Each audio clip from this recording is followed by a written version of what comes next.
Now, what are you going to have then? You're going to have massive food shortages. And then you're going to have economic collapse. And then you're going to have maybe hundreds of millions of people who are climate refugees. You know, I want to tell you something.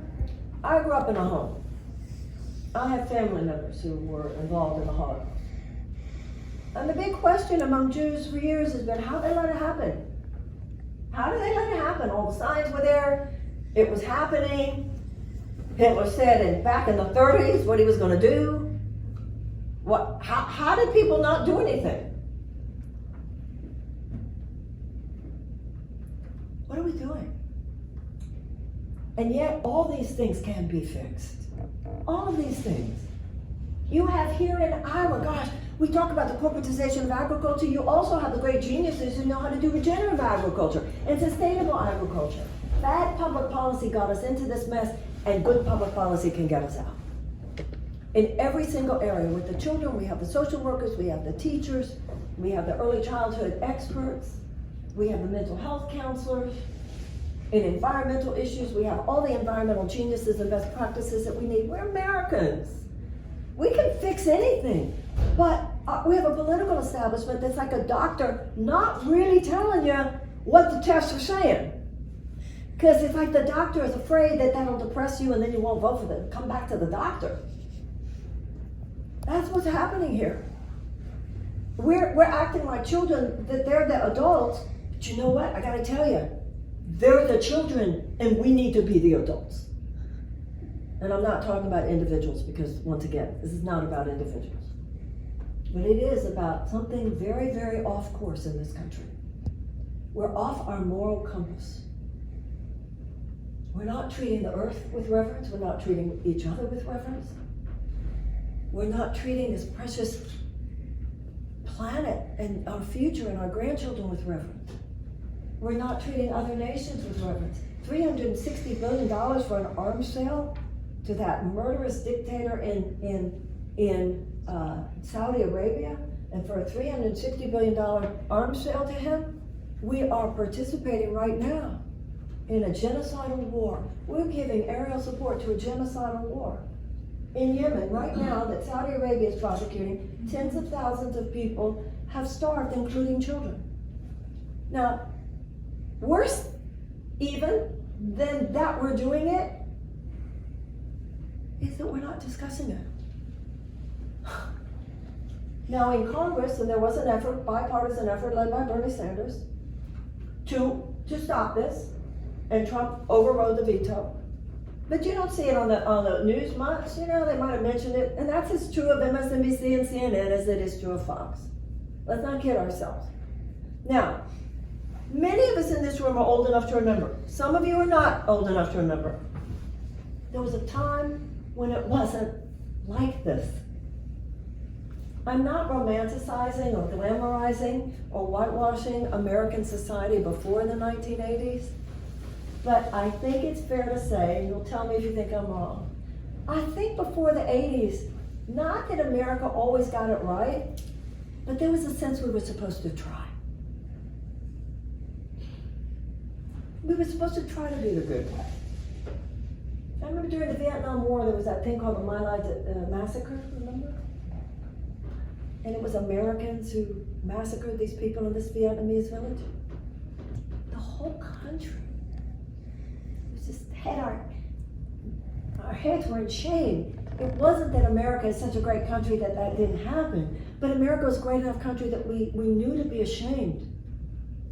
We knew to be ashamed. There's no healthy shame in a sociopathic economic system. And we've allowed this sociopathic economic system. And why do I call it a sociopathic economic system? Because that's what a sociopath is. No sense of ethics or moral responsibility to people or to planet. And it has corrupted our government. It has hijacked our value system.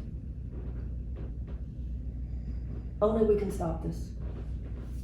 Because the political establishment's, it's the enabler, it's the way it works. And of course they don't want anybody from outside who's going to call them on any of it. And of course they'll mock that person or marginalize that person, lie about that person, mischaracterize that person, call that person dangerous, call that person crazy, call that person woo-woo to make sure she's not up there. Think about it. And the only two of us who have talked about the military-industrial complex. She didn't do fare too well either. We're smarter than this. And it's time for the American people to be who we are, which is we're not stupid people. And this is our time. The one thing I'd like to mention, and then I'll be quiet and I'll be glad to take questions and talk to you about whatever you'd like to talk about. I want to end an aberrational chapter in American history. I want to be a president that helps this country look in the mirror, to know what we need to note, but to do so tenderly and with respect. We need some real change. We need a real pattern disruption of the economic, political, and social forces that prevail. However, not chaos. We've already got a chaos person thing. Chaos, great chaos, is what will come if we do not make these course corrections. And on the other side of this is everything we could possibly need. We're Americans. And in every situation I've mentioned, we have the people who know what to do. Now, having said that, one other thing left is, whether you're a country or a person, because all that a country is a collection of people, you can't have the future you want if you're not willing to clean up the past. It's time to clean up the past. It's time to pay reparations for slavery. It's time to take reparative measures towards Native Americans, neither of which will be a suck on our economy, both of which will be a stimulant to our economy. It's time to do it. It will provide layers of spiritual and emotional and psychological repair so that we're not just continuing to pass this toxic baton generation to generation to generation. The Germans have paid $89 billion in reparations to Jewish organizations since World War II. And it's done a lot. It's gone far towards establishing reconciliation between Germany and the Jews of Europe. You don't hear a bunch of Jews going, "Oh, the damn Germans." Why? Because generations cleaned it up. An evil happened, atonement was made, amends. It's pretty profound, actually. We can do the same. Those to me are the pillars of moral repair. And I want universal health care. My plan is called the Whole Health Plan, and I will be releasing it on Friday. I don't want to just be a president who provides universal health care. I want to be a president who provides greater opportunity for health. We're sitting here talking about how we're going to provide health care. What are we talking? We have to have a conversation about why there's so much more chronic illness in this country than there is in other countries. And that you can't have unless you talk about the contaminants in the water, and you talk about the carcinogens in the food. You talk about the fact that McDonald's can't make the same French fries in France that it makes in the United States because the French wouldn't let them put the same crap in the food in France that we allow here. And that is because our FDA, our Centers for Disease Control, hey, how did the Sackler family do what they did with the opioid crisis, those predatory practices? Well, the FDA was just looking the other way. How was Boeing Max? How did that disaster happen? How was Boeing able to cut those corners? Because FAA was, hey, looking the other way. This is all part of that same corruption. So we need to give our power back to the FDA and back to the Centers for Disease Control and back to the FAA. I think after those crashes, I'm sure that is balancing itself. But this other, I'm not sure it is. And so we need to deal with all the ways that we can actually incentivize health. My Whole Health Plan actually gives tax credits, actually makes it easier. It is part of the Universal Health Plan. That the benefits that you receive, that the government actually incentivizes. We have libraries now. We should also have health centers, places where it's easier for people to have recreation, easier for people to have yoga, easier for people to have exercise, easier for people to have preventative health measures. The fact we find that odd or radical is what's so wrong. And I think that's true about everything that I've said here today. We should create health. We should create peace. We should feed our children. We should treat people right. We should repair the earth. And some people would say, ooh, it sounds good, but it's kind of radical. That shows you how off course we are. And you know what was radical? 1776. When a bunch of brave young men looked at the King George and that aristocratic system and said, hell no. We have to say hell no again. Very politely, very non-violently, very stylishly, but no differently and no less rambunctiously. Hell no. that stuff needs to stop. Make me president and well. Thank you very much.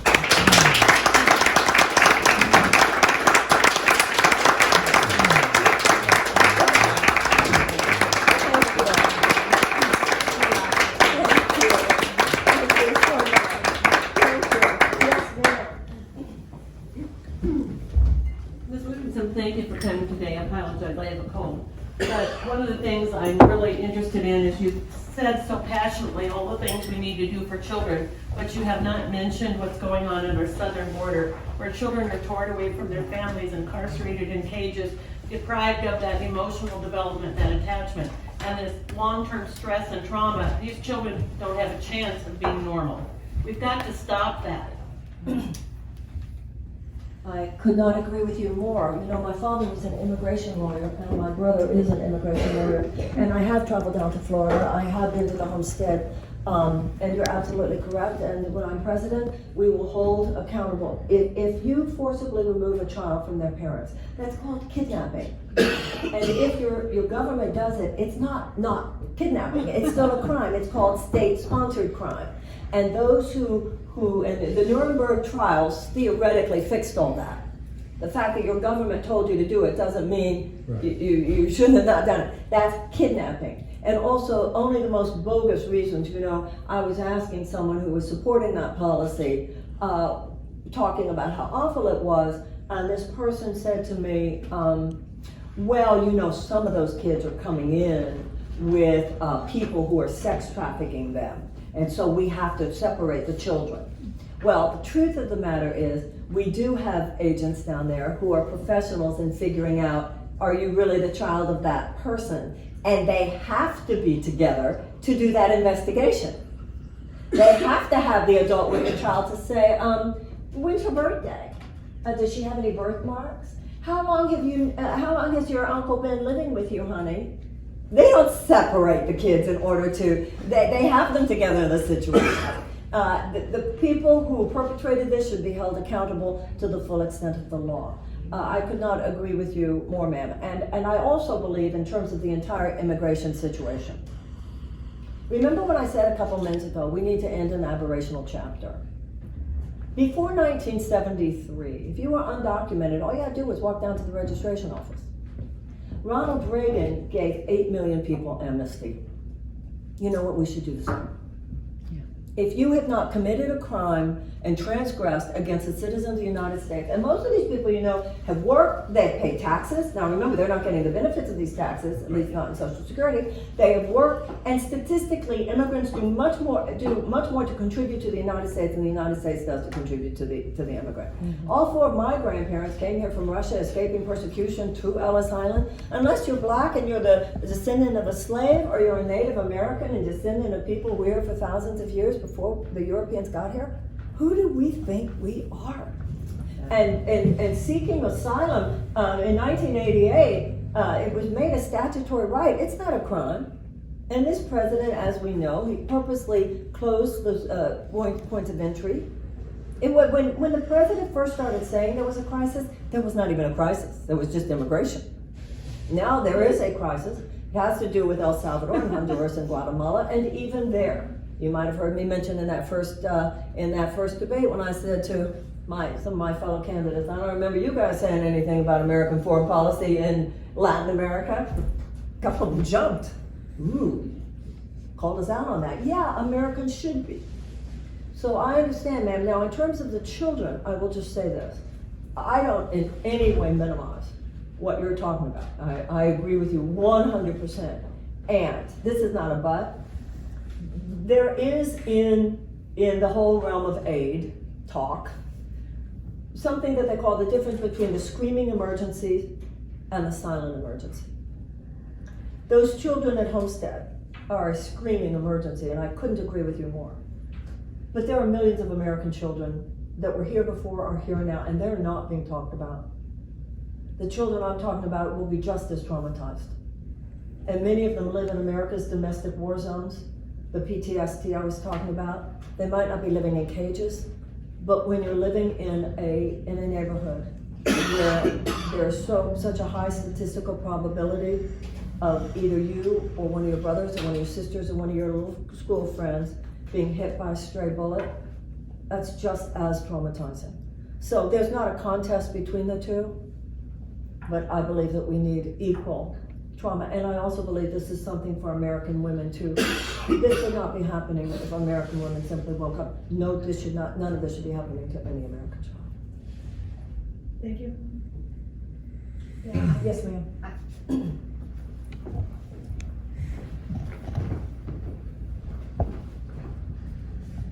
I'm sorry. I guess just along with that, I think it's really important to mention them both.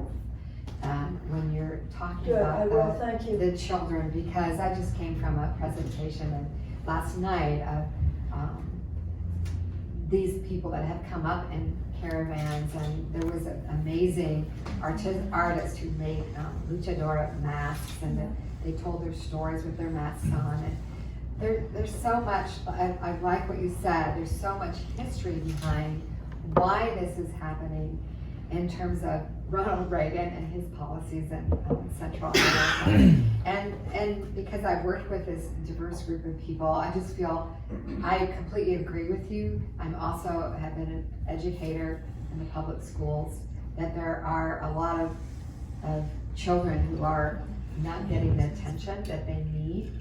And they're in many places. The other thing that concerns me, and I don't know, because you talked about the Jews and the World War II camps, I don't think people realize that these children have come up and been separated. They're all over different places in the country. And what does that mean? We have internships, we have children in these countries. Is that preparing for something? Because it scares me. It's always scared me that this has happened and nobody's really talking about it. Okay, well, let's talk a little bit about that, starting with the caravans. You know, the way the president has described these caravans, like there's something dangerous.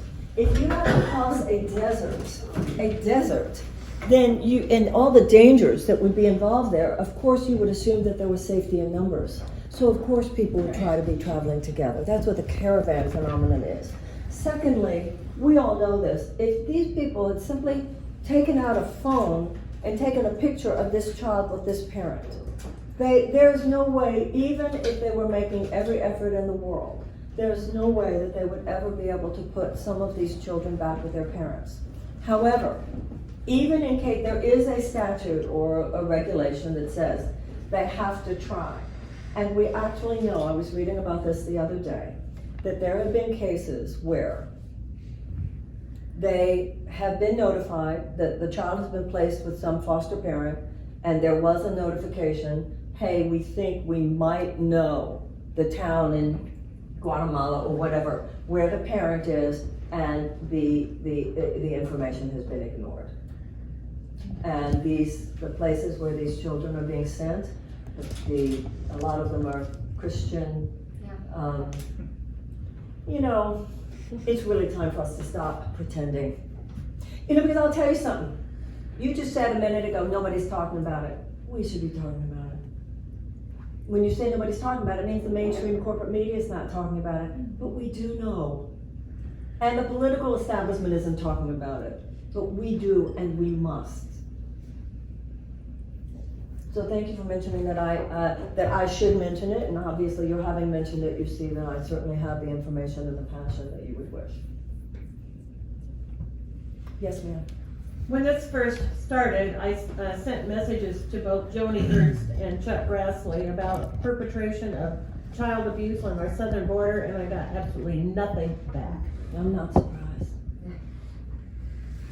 I'm sure it didn't surprise you either. No. And that is child abuse. All of this is, everything we've been talking about, whether the children here, in inner city of LA or Chicago, all of these problems are everywhere, including Iowa. And this is at least passive child abuse. Yes, ma'am. I would like to know concretely though, we're in a very bad space and you say it very well, you explain it very well, but to change it is not easy. And even your being president, you're gonna have to fight the Congress and the people that do not have the moral decency. What do you have a plan if you're not president? What would you suggest people do? Number one, the president does not have a magic wand, which right now, thank God. And to be honest, we need a 20-year season of repair. We're like a very, very big ship. America's a very, very big ship, and we have really wandered off course. We have really wandered off course. And it's like if you have a really big ship and you're putting it back, it's inch by inch by inch by inch. You know, I was looking at something with regenerative agriculture just recently, and they were talking about the fact that when you start doing it the right way, it's going to take 3 to 5 years before you see the yield and this is better. But there's transitional period. But we can begin. We can begin. And I believe, you know, Franklin Roosevelt said that the primary job of the president is moral leadership, that the administrative aspect is secondary. And I believe that what I can help do is to articulate the vision of this moral repair. And that harnesses the emotional and the psychological enrollment that is necessary. Because otherwise you fight, you know, it's like some of my fellow candidates say, I want to go to Washington and fight with you and fight. We're never going to stop fighting. I don't want to go to Washington and fight for you. I want to go to Washington and co-create with you. Because everything that needs to be done in Washington also needs to be done in Iowa. It has to do with the state capital, it has to do with local, and all of us should be adult enough to know. You know, if you look at, let's say World War II, you could look at the Japanese and the Germans, and you could liken them to operable tumors. Nazis, Japanese Imperial Army, they were like operable tumors that needed to be and were very brilliantly surgically removed. What we have on our hands now is more like a cancer that has metastasized. And there are places where it's behind healthy organs. You know, you don't want to blow up your economy. You don't want to blow up your government, you know. So this has to be done very, very carefully.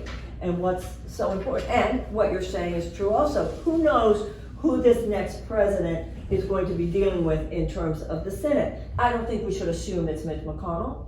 And I'll tell you something, if the consciousness of this country has shifted enough to elect me, then I think there's really good chance this country will have shifted enough to elect a different kind of congressman and senator. And I think this is a very pregnant moment. We need to seize this moment. Because one of the positives, you know, what we have seen in the last 2 years, I think there is an awakening of healthy shame, even among some people who voted for the president. That's why I don't want to go on and on about him. I don't think that's the way to go at all, because that's making people who voted for him wrong. We just need to talk about the underlying issues that need to be transformed and the path forward. So in terms of policies, both those things I've mentioned, because I certainly have policies and plans, and I have many, many more on my site, Marianne2020.com.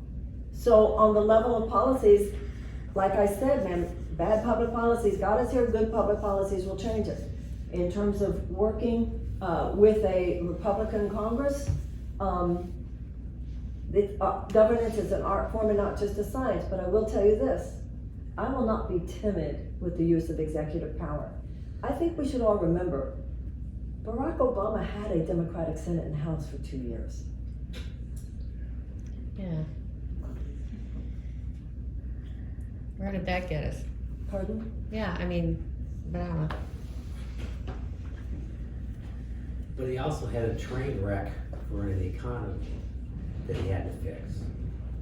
Yeah, but I don't see where how would that have affected, for instance, the fact that he didn't just go on for universal health care or even the public option when he had the House and the Senate?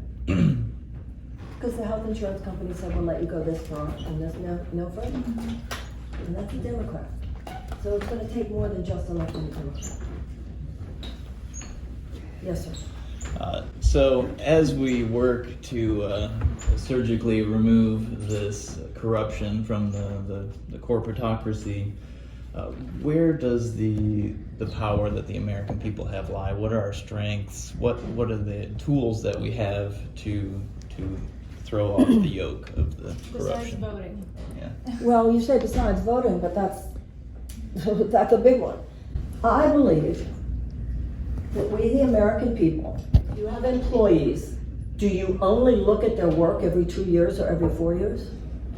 So it's not just about being a good employee in life, it's also being about a good employer. And there is a way in which we have allowed ourselves to be distracted, we have allowed ourselves to be lured away, and we have learned from this that democracy cannot be taken for granted. We have learned from this, I think, that the American Revolution is an ongoing process. We have learned from this, as my father used to say, the bastards are always at the door. And we took our eyes off the ball. We left the doors unlocked. I'm sorry, we did. We left the doors unlocked, we left the windows open. And so in many ways, when you look back at what's happened over the last 40 years, and also sometimes the Democrats were so loath to criticize the Democratic president. So I believe when you say, what are the tools? We know what the tools are. You have to make, going to your city council meeting a sexy thing to do. You have to say to him, I'm going to the city council meeting on Thursday, want to go with me? We have to start being involved. You have to say, and that's on local and that's state as much as federal. Democrats tend to like the hot and sexy, adrenaline-filled presidential and midterms. Republicans are more psychologically mature than that politically. They know how important the school board election is. They know how important the city council election is. There is a greater consistency, and there was a greater consistency getting here. So I say to people all the time, not only must we awaken now, we have to stay awake. That's another thing Democrats have had the habit of doing. We wake up enough to elect the president we want, and then we go, okay, we can, no, you can never relax. Not if you want a democracy. And it's much like exercise, much like health. The fact that it was all good 2 years ago doesn't mean you don't have to oversee it every day. And I think that this has been a wake-up call that challenges us to greater psychological maturity around citizenship. If we really want a highly functioning democracy, what we have learned from this is citizenship must become an aspect of what we consider a well-lived life. Now, I think we should also remember the line from Winston Churchill. He said that you can always count on Americans to do the right thing after they've exhausted every other option. So this is, we're sort of famous for waking up late to things, but we're also famous historically. We might get there late, but we slam it like nobody's business once we do. It's the 11th hour, but it is not midnight yet. And nobody should be betting against us. I feel very strongly in my heart. Oh, we're gonna make this right. And sometimes the fact that we don't have a lot of time to do it just wakens us up, and we're Americans, we can handle this. We just need to wake up and get out of our denial and our magical thinking. Because when you know a friend who's drinking too much, or you know a friend who's taking drugs too much, and everybody knows what it means to stage an intervention. Everybody knows sometimes we get that phone call, and we make that phone call, do you think we ought to do something? And that is because we've all been around enough. We know people, and we know that the survival of the physical body cannot be guaranteed. There's enough abuse. The physical survival of the body cannot necessarily be guaranteed. And we need to awaken from our magical thinking as a generation, because the survival of our democracy cannot be guaranteed either. And as I said, I didn't tell you anything you don't already know. Some moments in life you have to learn what you didn't know, and some moments in life you have to own what you know.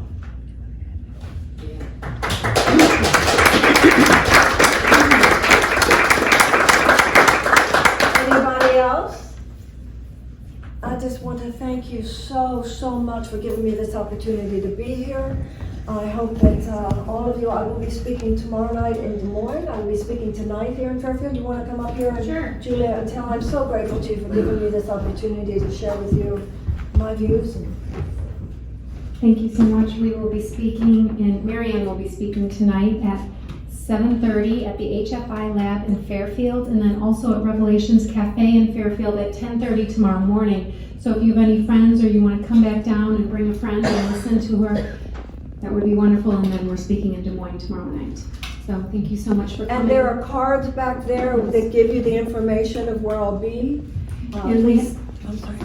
and we have yard signs, so grab a yard sign on the way out, or a poster and a button, and please spread the word. This, Sign up on our mailing list. yes, and if you can give donations, this campaign is run by, by you guys, and volunteer, if you can volunteer. I actually live right in Fairfield, Iowa, so I would love help, to help get the word out, and we need help, so thank you so much. I would really appreciate it, calling your friends, getting on saying, think you might want to hear this woman, I'd appreciate it so much. So I won't be on the debate stage tonight, but you can ask yourself, I wonder what she would say about this or that. Much love to you, thank you so much. Thank you, Marianne.